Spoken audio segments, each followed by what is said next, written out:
है वेलकम भाई गाइस, स्वागत है आप सभी का हमारे यूट्यूब चैनल एजुकेशन सॉल्यूशन में। मैं एम डी एहतेशाम। आज हम बात करने वाले हैं इकोनॉमिक्स के बारे में। हम देखेंगे इंट्रोडक्शन ऑफ इकोनॉमिक्स।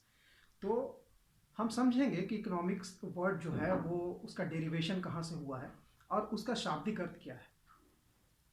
तो अगर हम इंग्लिश में इसे बोलेंगे इकोनॉमिक्स, तो इकोनॉमिक्स वर्ड जो है दो अलग अलग लैटिन वर्ड्स को जोड़ के बनाया गया है, इको और नोमिया। इको का मतलब होता है वेल्थ, धन। नोमिया का मतलब होता है इन लैटिन साइंस, यानी कि विज्ञान। अगर हम इसको हिंदी में देखते हैं तो हिंदी में इसे अर्थशास्त्र कहते हैं। तो अर्थशास्त्र शब्द को अगर हम विच्छेद करते हैं तो अर्थ जोड़ शास्त्र आएगा। तो अर्थ का मतलब धन होता है। जैसे हम वो कहते हैं ना कि उसकी आर्थिक स्थिति अच्छी नहीं है, उसका मतलब आप समझ जाओ कि उसके पास पैसे की कमी है। तो आर्थिक शब्द जो है इसी अर्थ से बना, तो अर्थ का मतलब धन होता है और शास्त्र का मतलब विज्ञान होता है। जैसे हम बोलते हैं ना रसायन विज्ञान या रसायन शास्त्र, भौतिक विज्ञान या भौतिक शास्त्र। तो शास्त्र का मतलब विज्ञान होता है, तो इसका भी मीनिंग वही निकला। अर्थशास्त्र का मतलब क्या हुआ? धन का विज्ञान। तो ये बात जो कही है सबसे पहले कि अर्थशास्त्र धन का विज्ञान है या economics is science of wealth, ये बात किसने कही है? तो ये बात उसने कही है जिसे हम फादर ऑफ इकोनॉमिक्स कहते हैं। आपको पता होगा उनका नाम एडम स्मिथ है। उनका एक बुक पब्लिश हुआ था ईयर 1776 में। उस बुक का नाम था an inquiry into the nature and causes of wealth of nations. इसे शॉर्ट में वेल्थ ऑफ नेशंस कह सकते हैं या हिंदी में राष्ट्रों का धन कहते हैं इसे। तो इस बुक में उन्होंने लिखा था कि अर्थशास्त्र जो है वो धन का विज्ञान है। हालांकि एडम स्मिथ के अलावा और भी कुछ अर्थशास्त्री हैं जिन्होंने अर्थशास्त्र को परिभाषित किया है। कुछ एडम स्मिथ से एग्री करते हैं, कुछ डिसएग्री करते हैं। यही रीजन है कि अर्थशास्त्र के यहाँ पे चार अलग अलग कॉन्सेप्ट आ गए हैं। एडम स्मिथ का जो कॉन्सेप्ट है उसे वेल्थ कॉन्सेप्ट कहते हैं। उसके बाद मार्शल का कॉन्सेप्ट है उसे हम वेलफेयर कॉन्सेप्ट कहते हैं। फिर लियोनार्ड रॉबिन्स का कॉन्सेप्ट है उसे हम स्कैर्सिटी कॉन्सेप्ट कहते हैं। उसके बाद पॉल ए सैमुअल्सन का कॉन्सेप्ट है उसे हम डेवलपमेंट कॉन्सेप्ट कहते हैं। तो ये सारे कॉन्सेप्ट्स को अलग अलग समझेंगे। अभी हम ये समझते हैं कि एट फर्स्ट जो है एडम स्मिथ ने इकोनॉमिक्स के बारे में क्या कहा है। तो एडम स्मिथ ने कहा कि मनुष्य जो होता है, मनुष्य आर्थिक मनुष्य होता है। उसने मनुष्यों को दो कैटेगरी में बांट दिया, एक आर्थिक मनुष्य और दूसरा गैर आर्थिक मनुष्य। आर्थिक मनुष्य यानी कि इकोनॉमिक मैन। इकोनॉमिक मैन हम उस मैन को कहते हैं जो कोई भी एक्टिविटी धन कमाने के लिए करता है। और गैर आर्थिक मनुष्य वो होता है जो अपना एक्टिविटी धन कमाने के लिए नहीं करता। उसका मकसद, किसी काम को करने के पीछे उसका मकसद धन कमाना नहीं होता। तो एडम स्मिथ का ये मानना था कि जितने भी लोग समाज के अंदर रहते हैं और जो फिजिकली चैलेंज नहीं है और जिन्होंने संन्यास नहीं लिया हुआ समाज से, तो वो सारे लोग जो है इकोनॉमिक में नहीं है, वो आर्थिक मनुष्य ही है।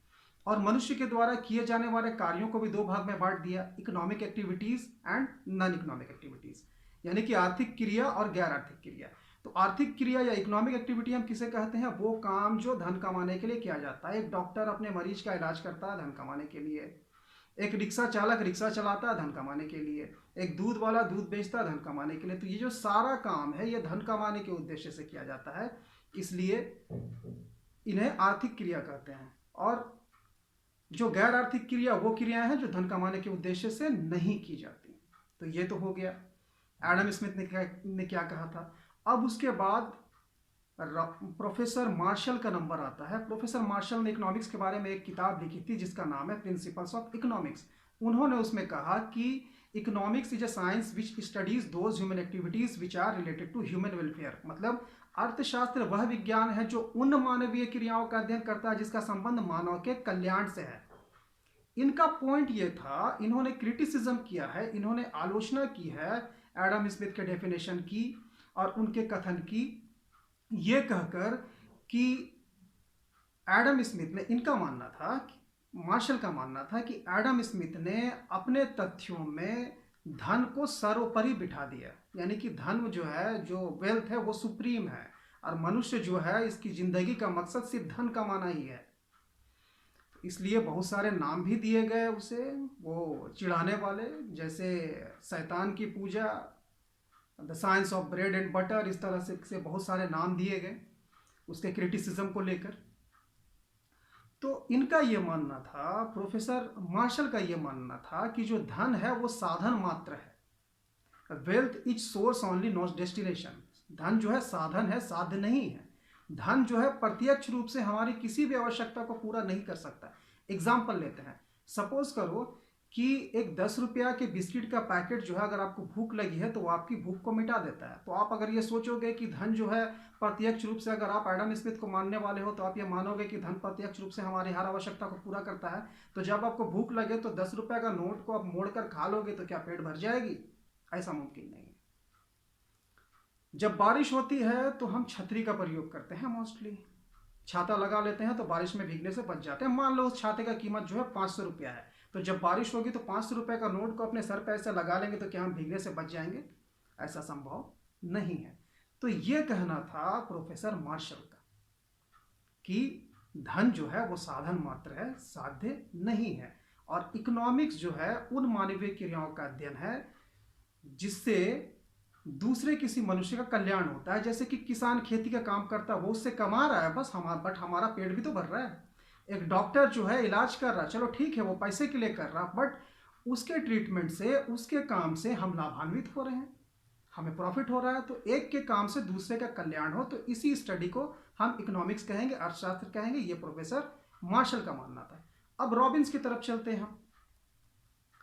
तो प्रोफेसर रॉबिन्स ने एक बुक लिखी थी इकोनॉमिक्स के बारे में जिसका नाम है an essay on the nature and significant of economic science. तो उन्होंने अपनी पुस्तक में इनके कॉन्सेप्ट को स्कैर्सिटी कॉन्सेप्ट या दुर्लभता संबंधी सिद्धांत कहते हैं। उन्होंने अपनी पुस्तक में इकोनॉमिक्स के बारे में यह कहा है, इस तरह से उसे डिफाइन किया है कि economics is a logical choice between unlimited want and limited resources. यानी कि अर्थशास्त्र जो है असीमित आवश्यकताओं और सीमित साधनों के बीच चयन का विज्ञान है। अभी देखिए, जो प्रोफेसर रॉबिन्स का डेफिनेशन है उससे 5 पॉइंट निकलते हैं, अलग अलग 5 बिंदु निकलते हैं। सबसे पहला, ह्यूमन वांट्स आर अनलिमिटेड, मानवीय आवश्यकताएं अनंत है। जाहिर है हमारी आवश्यकताएं अनंत है। सुबह हम ब्रेकफास्ट करते हैं, भूख मिट जाती है, लेकिन थोड़ी देर के बाद लंच करने की नौबत आती है, फिर शाम में कुछ खाते हैं, फिर रात में डिनर भी करते हैं, और नेक्स्ट डे ये फिर से रिपीट होता है। जब तक इंसान जीवित है तो उसकी आवश्यकताएं पूरी नहीं होती। आज अगर हमको साइकिल चाहिए, वो मिल गया तो कल हम बाइक की तमन्ना करते हैं, बाइक है तो फिर कार की तमन्ना करते हैं। तो हमारी आवश्यकताओं का कोई अंत नहीं है। लेकिन दूसरा point, resources of fulfilment are limited, यानी कि पूर्ति के जो साधन है वो तो सीमित हैं। तो पूर्ति के साधन में हम यहाँ पर पैसे को रख लेते हैं, हम यहाँ पर वेल्थ को रख लेते हैं, धन को रख लेते हैं। तो हमारे पास मनी जो है वो लिमिटेड होती है। जाहिर है किसी के पास कम है, किसी के पास ज़्यादा है, बट एक लिमिट तो होता ही है। हम उसको काउंट कर सकते हैं, गिन सकते हैं, मतलब कि लिमिटेड है। तीसरा पॉइंट है कि आवश्यकताओं की तीव्रता में भिन्नता होती है। यानी कि अगर एक साथ हमारे पास एक से ज़्यादा आवश्यकता है तो कोई ज़्यादा तीव्र होता है, कोई उससे कम होता है। एक एग्जाम्पल से समझते हैं इस चीज़ को। अभी सपोज करो कि आप घर से बाहर हो और आपको बहुत जोर की प्यास लगी है और नींद भी आ रही है। आप अभी फाइनली घर पहुंच गए, क्या करोगे? क्या करोगे पहले? आई होप आपका आंसर होगा कि पहले पानी पिएंगे, उसके बाद सो जाएंगे। ठीक है, तो आवश्यकता तो दोनों थी, पानी पीना और सोना, बट पानी पीने की आवश्यकता ज़्यादा तीव्र थी, ज़्यादा तेज थी, इसलिए उसे पहले पूरा किया गया। ठीक है, तो इस तरह से आवश्यकताओं की तीव्रता में भिन्नता होती है। ये जो है रॉबिन्स का डेफिनेशन बताता है हमें। चौथा पॉइंट है ऑप्शनल यूज ऑफ रिसोर्सेस, यानी कि साधनों का वैकल्पिक प्रयोग। हमारे पास जो साधन के रूप में मुद्रा है, जो पैसा है, हम उसका वैकल्पिक प्रयोग करते हैं। सपोज करो कि आपके पास 500 रुपया कहीं से आ गया, तो जैसे ही पैसा आता है हमें याद आने लगता है कि कहाँ कहाँ खर्च करना। सपोज 3 ऑप्शन मैं आपको देता हूँ। आपको याद आया कि आपको बुक भी लेना है इकोनॉमिक्स का, 500 रुपया लग जाएगा। दूसरा, आपने शर्ट देखा था वो लेना, उसमें भी 500 लग जाएगा। और तीसरा है कि दोस्त लोग जो है ना पिकनिक पे जा रहे हैं घूमने के लिए, आउटिंग पे, उस पर भी 500 रुपया कंट्रीब्यूशन फीस है। तो अभी खर्च तो 1500 का है, लेकिन यू हैव 500 ओनली। तो क्या करेंगे? अब तीनों में से किसी एक को चुनना पड़ेगा ना। अभी आप सोच लो कि आप अगर होते तो क्या चुनते।